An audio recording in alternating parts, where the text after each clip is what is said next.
Alrighty, let's make some buildings with interiors then. Starting off with a foam core base, and a few stilts made out of some balsa wood that I've stained black. For the interior floor, took a piece of foam core and glued some coffee stirrers on it. Then using some Mod Podge to attach the stilts onto the base, and some spare foam core to build up the ground level.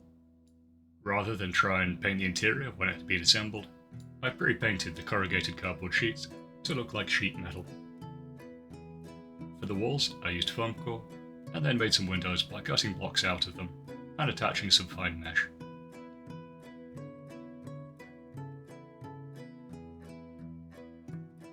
The main idea being to fully complete these walls and then glue them onto the base.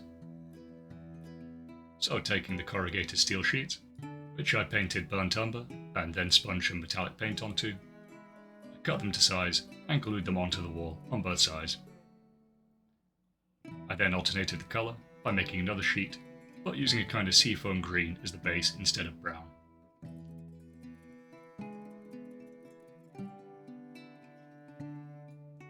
To attach them, I used hot glue and made sure to overlap on the windows so that they would be a bit more secure.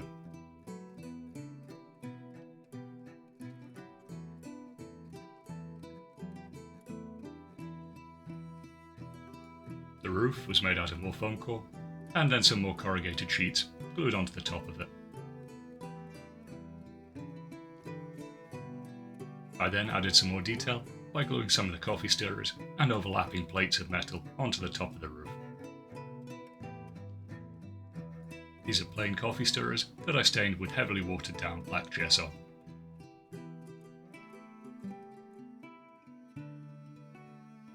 Moving back to the base, I took some sculptor mold, mixed it up into a fairly lumpy mixture, and then slathered it over the base.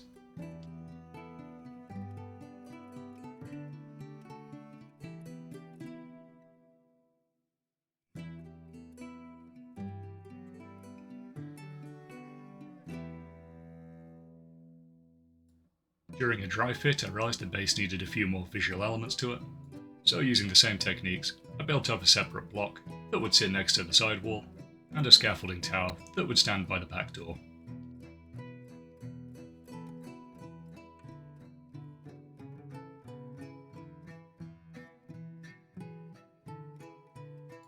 With the sculptor model air dry, I made some texture paste using my standard recipe, then applied it onto the base.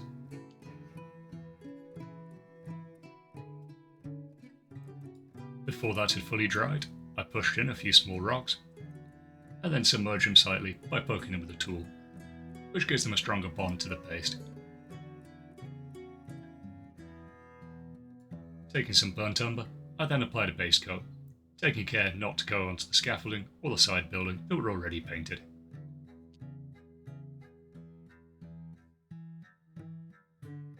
Giving that time to dry, it was followed by a very heavy dry brush of a beige colour.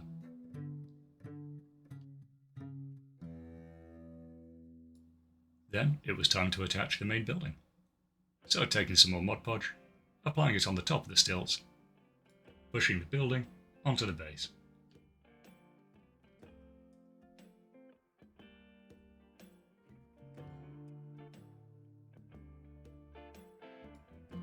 Taking more of the coffee stirrers, I also built a staircase, so the front door would link up to the ground.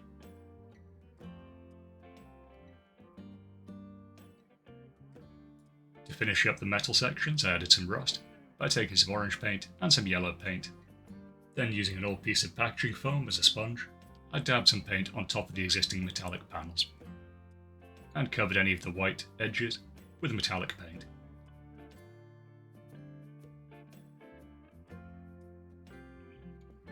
The base of the piece also needed another layer of highlighting, so with some white paint and a very light dry brush this time, just to pick out the rocks and some of the more interesting texture paste detail.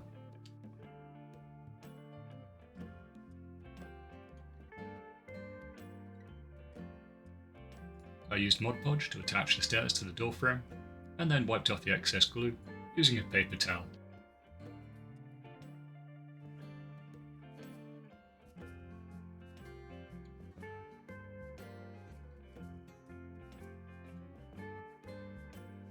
Again, I felt like the base was a bit too boring, so using more of the coffee stirrers, I built up a wooden platform to go by the side of the building,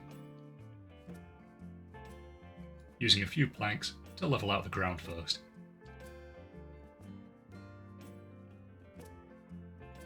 Then using a similar process to make a walkway for the roof.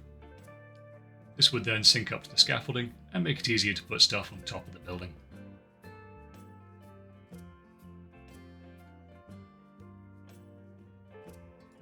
A few extra planks on the side, then secured it to the roof.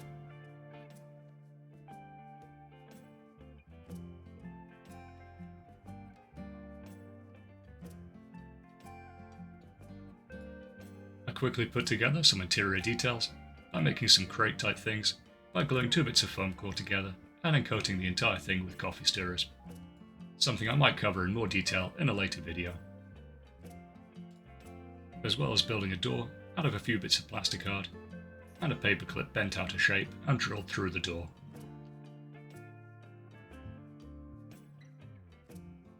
For some covered crates, I took a piece of foam core, cut it into an L shape, and then glued various cubes and squares on top of it.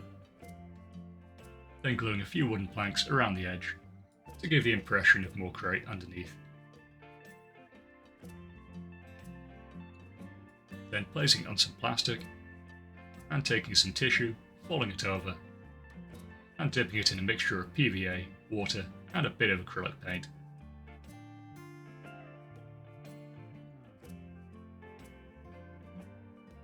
This is then draped over the top of the piece and pushed into the recesses in the corners so you get some nice folds building up.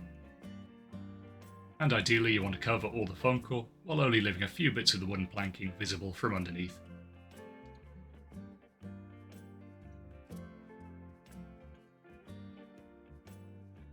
You can also get some nice effects by adding multiple sheets on top of the same object. This is the same technique I use for the plastic sheeting on the slums, but it's also great for making tents or canvas or any kind of flag or banner. It always dries a bit washed out, so I generally find you need to take some watered down paint and add a bit more colour to it. So for this one, making it a bit more weathered and blending it into the brown post-apocalyptic wasteland. For a few finishing touches, I took 2 more planks and a fine tip pen and then did some doodles on the front. Then glued this onto the side of the door to function as a very ambiguous sign, so it doesn't get tied to any one specific use. So it could be a pub, or it could be an office, or any manner of building. Taking some stencils I bought ages ago from Green Stuff World, I applied one to the top of one of the crates by using a fairly stabby motion with a paintbrush, which gave an okay effect. With the crates finished and dry, there was only one thing left to do, which was to add the tufts. So placing the crates around the outside on the platform, not gluing them down so I have a bit of freedom with them later on. Then taking various tufts and placing them strategically around the base. These are mostly from either Green Stuff World or Gamer's Grass. With those tufts attached, the piece was then finished. It has a fully playable interior, so it would be useful for something like 5 parsecs from home, which is what I've been playing recently. And it could also be used in just a lot of different settings, and be repurposed for different roles. Thanks so much for watching, guys. I hope to catch you next time.